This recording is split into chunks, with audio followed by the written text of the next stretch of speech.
ஒரு ஏழை பாட்டிக்கிட்ட ஒரு பெரிய கோழி இருந்தது. முட்டை ஏதாவது இடுமோன்னு பார்த்தா. அது நாள் முழுக்க கண்ணாடி முன்னாடி நிக்குது. பாட்டி சிரிச்சாங்க. அட கோழி, முட்டை இடாம என்ன பண்ற? பாட்டி, நான் டிக்டோக்ல வீடியோ போடுறேன்.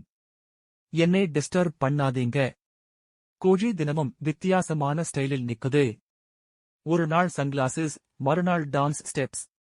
பாட்டி ஆச்சரியமா, எதற்கு இது எல்லாம்? கோழி சொல்லுது, ஃபாலோவர்ஸ் வரணும், ஆட் ஸ்பான்சர்ஷிப் வரணும். முட்டையெல்லாம் அவுட்டேட்டட். அடுத்த நாள் ஒரு கோழிக்கு செருப்பு அணிய வைத்து பேச ஆரம்பிச்சது. நான் சிக்கன் இன்ஃப்ளூயன்சர். கொலாபரேஷன் பண்ணலாமா? அந்த நாளிலிருந்து கோழியும் பாட்டியும் டிக்டாக் ஸ்டார். 1 மில்லியன் சப்ஸ்கிரைப் வந்துவிட்டது. Twist ending. ஒரு நாள் டிக்டாக் பேன் ஆயிடுச்சு. கோழி அழ ஆரம்பிச்சது. பாட்டி, நான் மீண்டும் முட்டை இட வேண்டிய நேரம் வந்துடுச்சு